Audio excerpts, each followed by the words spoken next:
Anyways, so I finished the book, and now I'm kind of going back over it. And what I figured has already kicked me in the nuts. Now, the problem with this is that I wrote each individual story as just that, individual stories. Each chapter is its own story, with the exception of ones that I just did recently to fill in gaps and blanks and whatnot. Well, there's a couple stories that basically tell the same portion of a story. Um, but they are different. So it's like you get a little bit of tidbit.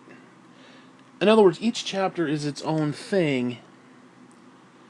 Um, but within it, there's like a couple paragraphs where I talk about an event in the past, like when Dale T wants to, basically right here, right now, so far, and I'm only, let's see, I did the two prologues. I did Going Out to Dinner with Dale T, The Gold Digger's Guide, the Easter My Father Lost His Basket and His Place at the Table and Hearts and Wills. And I just did The Day My Father's Fornication Destroyed Us All. Now here's the problem. I'm going to have to switch The Day My Father's Fornication Destroyed Us All. Now I don't know if it goes before Gold Digger's Guide or after. As far as telling a better story. Because it all harkens back to when he told me that this large woman wanted to. Basically, this large woman asked him out. And essentially, if you took those two sections out and put them together, they tell like a cohesive story. But what I did is I broke that part of the story up into two different sections. Actually, technically, I did it a couple times. Now, I think I may have done it even later. I may have told that story a third time. So I'm having a slight problem with that. But when you finally do get to this point and you are editing, The Day My Father's Fornication Destroyed Us All. I think I'm going to have to put that first. Because I mentioned at the beginning of that chapter that I was going to reiterate a story. I kind of mentioned that I had mentioned it before, which technically the way it's set up, I did, which would be the Gold Digger's Guide. But the problem is, when it goes from the Gold Digger's Guide to the Easter My Father Lost His Basket, there's a gap in between there. Now, in other words, what I'm saying is there's a cohesive story, but I'm giving you bits and pieces of it. So I don't know if I like it this way or if it isn't going to work. Because essentially, Gold Digger's Guide is when he tells me about it, and then Dale T's Fornicating Ways, that's when he actually takes off, and I actually tell about when he took off and he started doing all this stuff, which technically, actually, that should go after. I may have to do Gold Digger's Guide and then that.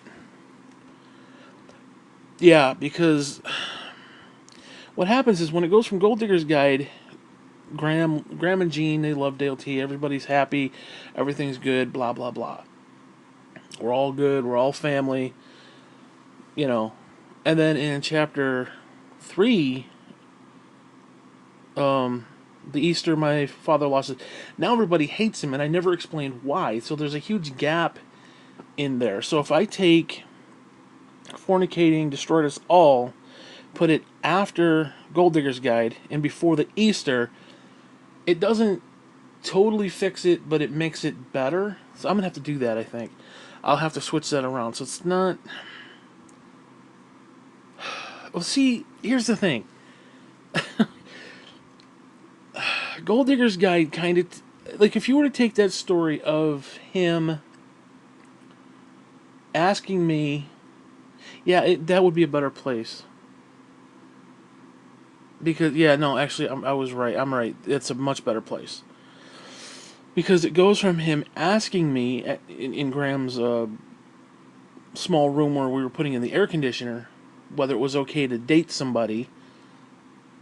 And then he actually starts going out and dating. So yeah, actually it would work out perfect. Um, okay, so I'll just switch those two stories around. Never mind, it actually worked out. See, that's why I did this, so I could talk it through. Um,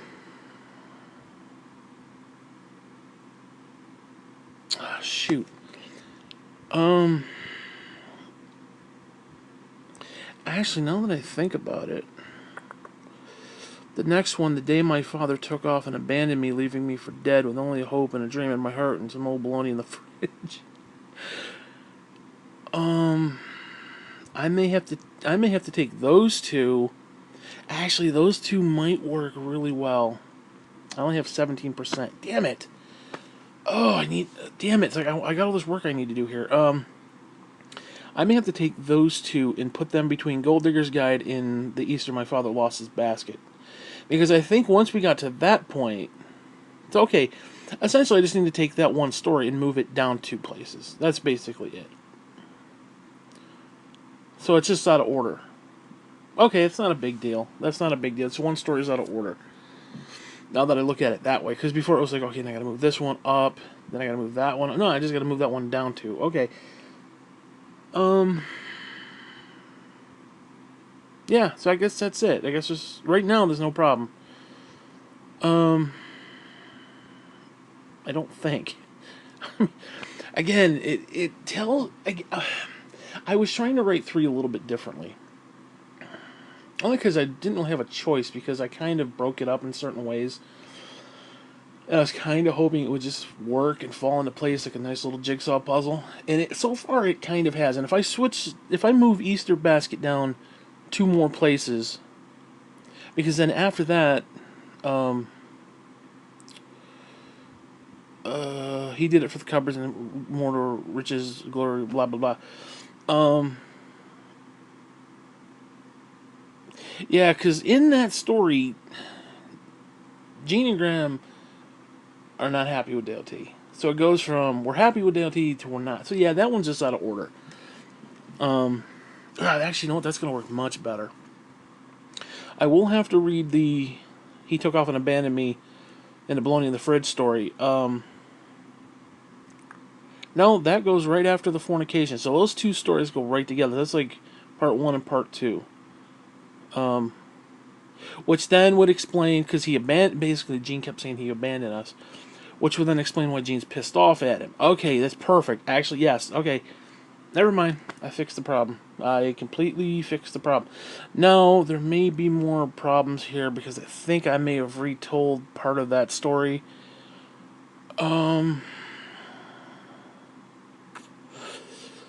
I don't remember where. I think it was toward the end. Well, I kind of harkened back to it, so I don't know how deep I went. I don't know if I retold the story completely. I don't remember. That could be a problem, and I don't want it to be a problem, but it could very well be a problem. Um, Anyways, so yeah, I think that's what I'm gonna do. I'm just gonna take the Easter basket story and move it down to 2 stories. So yeah, like I said, not a problem. Um, there's some really funny shit in here, man. There's a couple. Well, the weird thing is reading about some of it. Is reading through some of this again. It's like, to me, there's certain places that just aren't really that funny. But I wanted to tell the story just because I wanted to document. So it's like I have to kind of draw a line between. Like, there's this one part about Uncle Ray. Well, I mean, the funny part about Uncle Ray, I didn't even know I had a fucking Uncle Ray. It's like, Gene's like, oh yeah, we're going to Uncle Ray's. I was like, who? I didn't know I had Uncle Ray. And then when you find out why we went to Uncle Ray, it's fucking so stupid, dude. But I mean, it's funny. It wasn't really funny to me. So, because it's weird. It's like there's certain things that I find funny just because it's funny in my life, or somebody on the outside looking in is not going to be like, oh, that's hysterically funny, ha ha ha. Thanks for telling me. You know, it's like they're probably going to find things funny that aren't funny to me. But the things that I find funny, like Jim and Dental stuff, like, oh, Jim fell down the stairs. People are like, why is that funny? Because you have to know Jim. It's funny. It's one of those things. So, um, yeah, I think that's really the only problem right now. I should say. I think that's the only problem right now. I am actually going to hit space there. I'm going to delete some of these. Hold on. Making corrections as I type. Oops. There we go. I like that a little better. It looks cleaner. Whew. Again, the only other mild problem that I might have is one thing that bugs me is the Gold Digger's Guide. Really has nothing to do with the story. I like the title because it's Gold Digger's Guide: Getting the Most Out of Life, learning how to drain the lifeblood out of an idiotic little man and his pathetic family while still being able to sleep at night. That's the title, which actually would probably be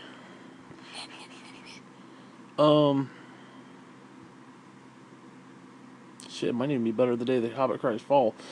That might actually be better chapter title for that story.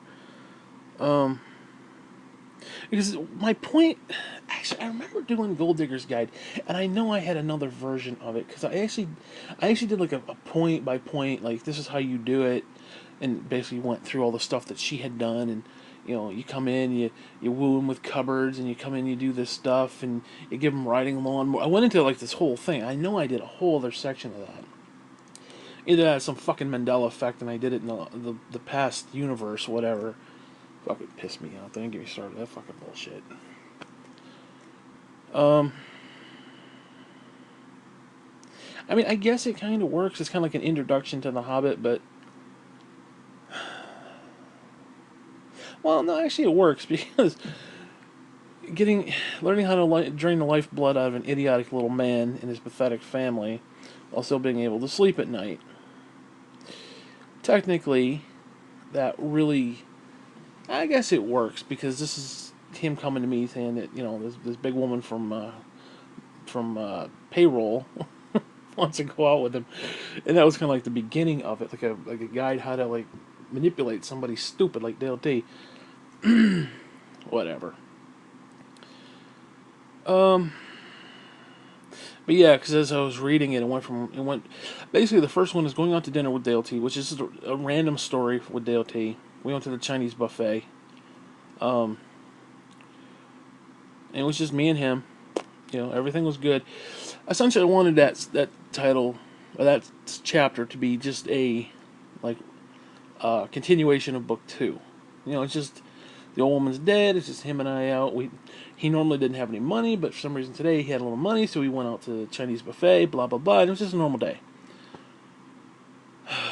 And then let's see, if I switch that around, yeah, it'll go from we're having just a normal day, then all of a sudden my father's fornication destroyed us all.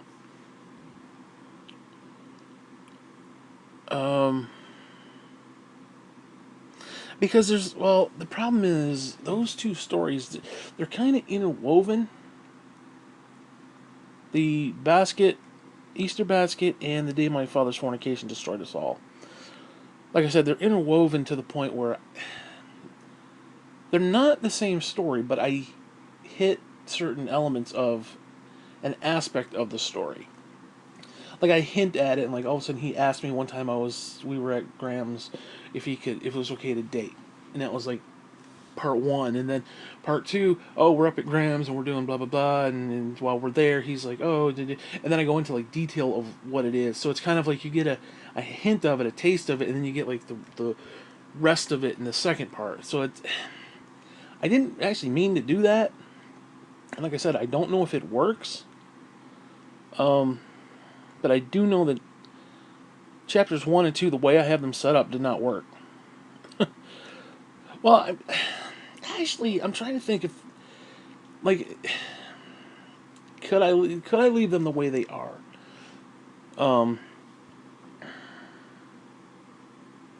because in a way you're kind of getting the beginning, you're getting the end, and then I go and tell the middle, which could maybe work, but I don't know if it's. I don't know if the book is that good, if you get what I mean. Um, so I don't know how I want to play that. Because I could leave it as is and be like, okay, because it'll start out with he asked me if, what I thought him dating somebody. And we're up to grams, blah, blah, blah, putting in the air conditioner, blah, blah, blah, da-da-da, da-da-da, da-da-da. And the next chapter is Gene and Graham are pissed at Dale T. So it's like, it goes from one extreme to the other. So it's like you're getting the alpha and the omega, and then you want to fill in the rest later. I don't know, that could maybe work. I don't know. I don't know. I'd have to think about that because it's one of those things you have to read and then reread and then reread and reread, reread. You have to do it like 100 fucking times. I don't know if it's worth it though. That's the problem. And I'll be honest with you, it's not worth it. I mean, just a quick, simple cut and paste would put the one chapter down. I don't know if it technically explains why. Well, it does, but it doesn't actually come out and say it. Obviously, he's fornicating with the woman, and then he abandoned us. He took off, so on and so forth. Which would then kind of explains, but I don't actually state it, why Gene is Graham are pissed at him in the time he lost his Easter basket. And we're up there for Easter. Yeah, the Easter my father lost his basket and his place at the dinner table, not to mention his place in our hearts and our wills. I don't know, it could be kind of fun to write it that way, though. Where it's seemingly disjointed. Almost be like it almost reminded me of like a Marvel movie kind of a deal, where it's like, you get little Captain America over here, and the next thing you know, you're over there fucking around with the gemstone. It would be something like that. I don't know if it's that good, though. But I think everything else from that point on goes pretty simply. I think it goes pretty well. And like I said, the only thing I'm really going to really go out and try to, the one thing that I'm married to is Dykes and Candy Corn Lights. You can't take that one away from me. I'm sorry. I don't care how liberal you are. You can't take that away from me. Dykes and Candy Corn Lights. It's too perfect. Dykes and Candy Corn Lights. Come on, that shit is too fucking perfect. I know it's offensive and I get it. But that's not the point. The point, that whole story about the fucking lesbian poodle groomers. How they shave their dogs' assholes. Oh my god, that is insane. That is just insane. That's what they kind of refer to themselves. They refer to themselves as dykes. Okay, the poodle people. At least I think they do. In my head, they do. I don't care. That's really the only questionable. I know you wouldn't let me use certain racial slurs. I get it. Although, if you read it in context, yeah, I understand chink is offensive. I get it. But if you had read it in context, it would have been funny. It would have been funny and it would have worked. We're at the Chinese restaurant and it's like, I've never seen people like that jump before. Because the whole point was, Dale T and I are at the Chinese restaurant, and this is upstate New York. Unless it's like New York City, I don't know if you can get radio stations that far away, or if it was something taped or what the hell it was. But all of a sudden, they had the Oriental music. It's like don don ding don don don don don don ding don ding don don don ding don don don, that kind of bullshit.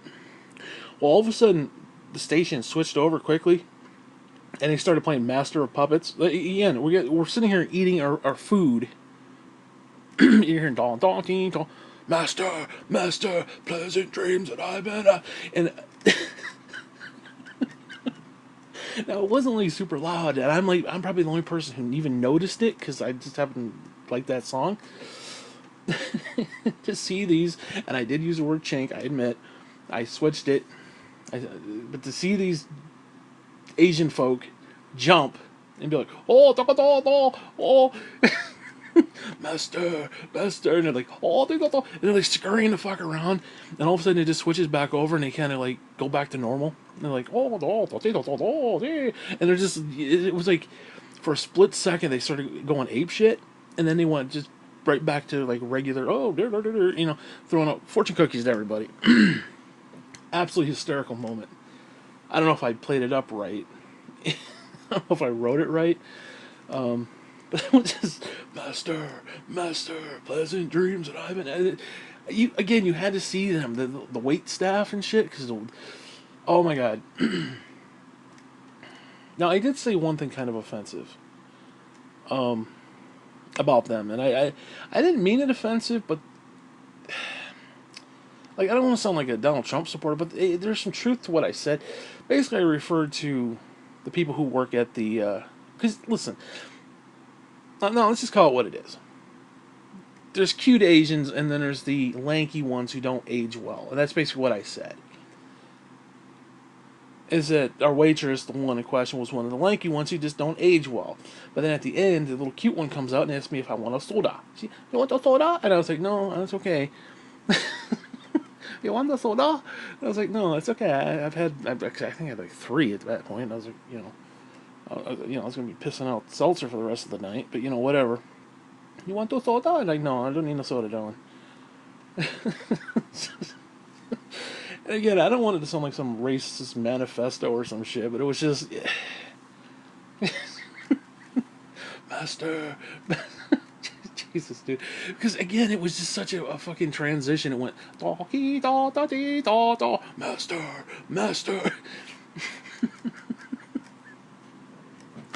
I'm sorry, that shit was just hysterically funny to me. And that's what going out to dinner was Dale T with. Now there's a couple parts in that story that really had no purpose. Like we went to get the paper. Um, Again, going to get the paper with Dale T. It's just we went into Rite Aid. God. So, anyways, yeah, I'm kind of liking how this is shaping up. Like I said, I had a little bit of a mental. God damn, I got 10 per fucking cent.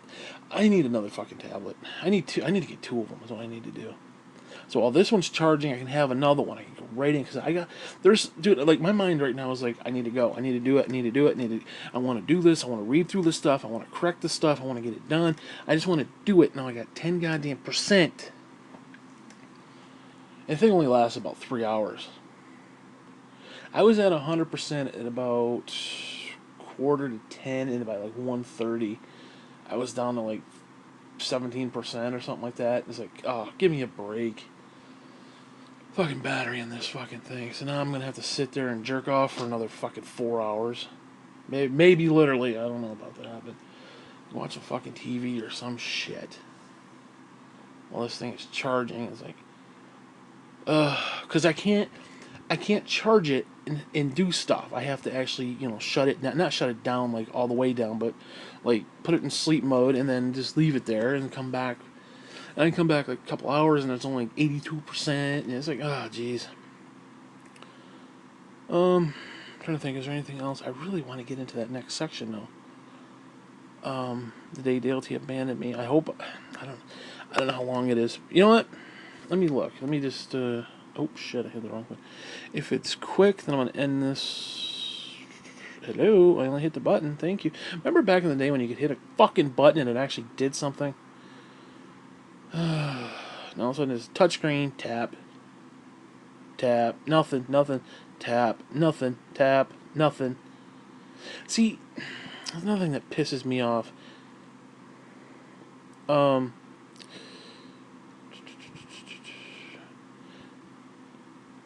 Yeah, the problem is the way it's set up. The Easter basket and the Gold Digger's Guide, the way it's set up, I like the way they transition, because I basically talk about the fact that this was the beginning of the end. You brought it upon yourself, Dale T. I did warn you. That's how it ends with the Gold Digger's Guide, and it goes into my The Easter my father lost his basket in his place at the heart, blah blah blah. And the first sentence is disownment's a funny thing. Which I like that. I like the transition. I don't know. I mean, could it go that way where it's like you tell the beginning, where it's like we're all happy, and then the next chapter we hate each other, and then the next two chapters fill in that blank. I don't know. I mean, it would make an interesting read, I think, if done properly. I just don't know. I don't have it in me to do it properly, and I don't know if you do either. Or if I took the other two, put it in the middle, and because like I said, it doesn't actually explain why they're angry, but you kind of get the idea of what's been going on, why they're angry. Damn it. Yeah, I think I'm gonna have to leave it that way. Actually, what I wanted to check out. That's a long story, dude. My father's fornication destroyed us. That's actually not that long. Okay, they abandoned me. How long? Oh, that's not even that long. Shit, that's only like 1, 2, 3, 4. It's only 5 paragraphs long. Oh shit. Well, you know what? I'm gonna end this fucker. I'm gonna go do that. What's the next story? He did it for the cupboards and Glory of Mortar's Riches.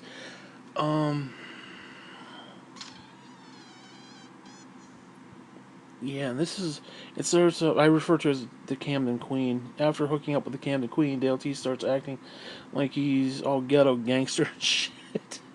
Oh, I don't know if I can say that. I said nigga rich, if you will. Can I say nigga rich? I don't know. Nigga rich, nigga rich. I don't know if I can say that. Damn it! I got fuck this cocksucking faggot ass universe, dude. You can't say shit anymore. No, I'm keeping it in there. Fuck you. You don't like it? Fuck you. Nigger rich. It's a term. Fuck you. I'm not gonna get all bent out of shape. People want to get bent out of shape. Fuck them. Oh, that's all, dude. Oh my god. Dude, these chapters. Oh my god, they're not even real chapters. Oh my god, I may have to like. Oh god, there's so much work I need to do. Like seriously, the day my father took off and abandoned me, leaving me for dead, with only a hope and a dream in my heart and some old bologna in the fridge, and he did it for the cupboards and the glory of Mordor's riches. Honestly, God, I don't even think the two of them make up 2 pages. Only the Wonder Dog. That's a short chapter too. Wow, some of these are super short. Those 3, shit, those 4. That one's a little better. The Destruction Home, Deconstruction, Reconstruction, Living in a House at Hellbelt. That one's a little bit better. It's a little longer. I don't know. Maybe I can come up with another Ollie story. I don't know. Yeah, I'm gonna have to. I gotta bulk those up. I don't like that one. No, that's only like, dude. That's 5 paragraphs. That's 5. That's not a chapter. That's not a chapter. That's not even a thought. Okay, that one I'm gonna have to work up. So I got some work to do here, but yeah, dude. I don't like that, man. I don't like the fact that I can't say shit no more. Like just certain words. Oh, people keep tricking. Fuck you. Gross out of fucking man slacks, you piece of trash. I can understand certain terms. I can get it. I get it. But some of these terms are they're actual terms.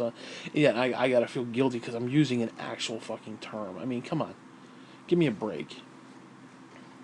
Stupid bullshit. You understand? A lot of this stuff was written way back in the day. I wrote this stuff like 10 years ago. I was still a Republican back then, so yeah, certain terms were like, who cares? I understand. There's not being hurtful to individual people specifically. I can get that, or certain races specifically. I get that. Like, okay, Chink, I get it. But under the circumstances, it was funny. The way I worded it, it was funny. It was comedy. See, that's the problem. I don't like my comedy being ruined because of PC bullshit, politically correct faggotry bullshit. See right there, even right there, I just wounded somebody somewhere. You said faggot? Oh no. Hey, you know what? I figure if I can be standing there looking at donuts at the store and somebody can look at me and say I'm a fat fuck, well, guess what? I can say faggot. Okay? Give me a break. Give me a break. I don't see nobody coming to my aid. I don't see no social justice work coming to my aid. Okay, so fuck you. You know? Yeah, again, I don't like the fact. Now, if I say something in jest, like, oh, there's effing Negro something or other, you hope they all die, they're all on welfare. Listen, that I can understand. That's like manifesto type. That's like Ted Nugent manifesto type bullshit. I get that. That I get. But saying it in a comedic sort of way, in a way that actually fits the topic and actually works, that bugs me. I can understand that the comedy's not for everybody. I get that, but I just don't like being hindered like that. I mean, it's bad enough I had to tone down the number of times I said fuck. You know, it was like what 300, 400 times we said it in the first book. We had to tone that shit down because people got uppity over it. It's like you don't want to read it. Fuck you. I don't care. Nobody read the first one. The fuck do I care? They read the second and third one. I don't give a shit. Fuck you. Because again, what I'm saying wasn't. How do I word it? What I was saying wasn't in a negative connotation towards somebody specifically. It was just more of a collective term that fit the moment. I'm not justifying it either. I mean, it was. It was a legitimate term in the moment that was. It's like you can't. Like people get upset when you say, "Oh, Chinaman." I don't even give a fuck. I understand. I understand where the term comes from, and a lot of old people don't grasp it and they use it, and they're like, I get all that. But like, if I use the word Chinaman, I'm not saying it that way. I'm saying it. They're Chinese people. I mean, seriously, how do you like? Now all of a sudden, it's like if you. I'm just using Chinese as one example, but it's like if you say Chinese people, now I've offended somebody. You know. Now I understand certain slur words. Actually, fuck you. I didn't slur. I said what I said. Fuck you. I'm sick of that. Oh, you said a racial slur. I didn't want no slurring, motherfucker. Did I slur? No, I did not. You'll know when I slur, bitch. Okay. I don't know. It irritates me. I mean, again, I think it depends on the context of what it's used and how it's used. Now, yeah, there are some people who are going to use certain terms in certain ways that are meant to be hurtful. Clearly, when I was saying certain things in certain ways, they weren't meant to be hurtful. They were clearly comedic in the setting. And that's one thing, like I said, I don't appreciate that. I don't like the comedy being, burnt to the ground simply because, a term is used by stupid people to do stupid things, and now nobody can use the term. I don't know, that irritates me. That just irritates me. You know? And again, I understand it, I get it, whatever. It's just, people get so bent out of fucking shape over stupid fucking bullshit. People need to grow the fuck up. I'm sorry. People need to grow the fuck up.